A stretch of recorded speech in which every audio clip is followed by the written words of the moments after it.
ராஷ்மிகா நடிப்புல வெளிவந்த the girl friend இந்த படத்துடைய வெற்றி விழால விஜய் தேவரகொண்டா கலந்து கொண்டது ரசிகர்கள் மத்தியில ஆச்சரியத்தை ஏற்படுத்தியிருக்கு.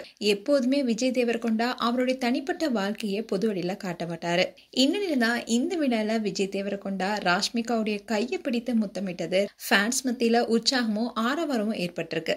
இதுல அவங்க ரெண்டு பேருமே வெளிப்படையா காதல சொன்ன முதல் தருணம். ராஷ்மிகா வெட்கத்துடன் சிரிக்க, விஜயோ ராஷ்மிகாவை காதலுடன் பார்க்க இந்த நிகழ்வு சோஷியல் மீடியால இப்போ வைரல் வருது. அண்ட் இதை பார்த்த ஃபேன்ஸ் எல்லாரும் விஜய் தேவரகொண்டா அண்ட் ராஷ்மிகாவுடைய கியூட்டஸ்ட் தருணம் என்ற தலைப்புல நெட்டிசன்ஸ் பலரும் போஸ்ட் போட்டுட்டு வராங்க. அது மட்டும் இல்லாம ராஷி உன்னை பார்த்தா ரொம்ப பெருமையா இருக்கு, மத்தவங்களுக்கு உறுதுணையா இருக்கிற ஒரு படத்தை கொடுத்திருக்கான்னு மேடையிலேயே கொஞ்சம் கொண்டே பாராட்டி இருந்தாரு விஜய்.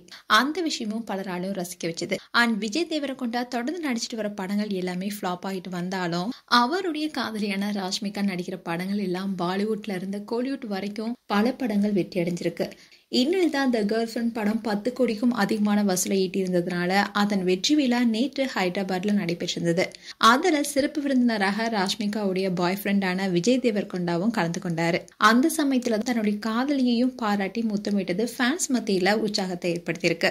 அண்ட் இதுக்கு முன்னாடி கூட ராஷ்மிகா தனக்கு எப்படிப்பட்ட கணவன் கிடைக்கணும்னு சொல்லியிருந்தாங்க. அதுல என்னுடைய விருப்பம் என்னன்னா, வாழ்க்கைய ஆழமா புரிந்து கொள்ளக்கூடிய ஒருத்தர் வேணும். அவரு தன்னுடைய சொந்த பார்வையில சூழ்நிலைகளை எப்படி பாக்குறாருங்கிறது முக்கியம். புரிந்து கொள்ளும் மனம் கொண்டவராகவும் உண்மையான நல்லவராகவும் என் கூட சேர்ந்து போராடக்கூடியவராகவும் இருக்கணும்னு சொல்லியிருந்தாங்க.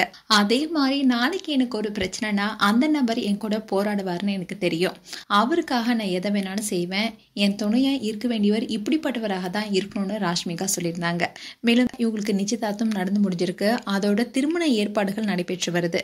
அண்ட் இந்த ஜோடி 2026 பிப்ரவரி 26 அன்னைக்கு இவங்க ரெண்டு பேரும் திருமணம் செய்ய இருப்பதாகவும் கூறப்படுது. மேலும் ராஷ்மிகா அண்ட் விஜய் தேவரகொண்டா குறித்து உங்களுடைய கருத்துக்களை கமெண்ட் செக்ஷன் சொல்லுங்க. இது போன்ற வீடியோஸை பார்க்க நியூஸ் தமிழ் கேட் சேனலை சப்ஸ்கிரைப் பண்ணுங்க. மறக்காம நோட்டிபிகேஷன் பட்டனை கிளிக் பண்ணுங்க.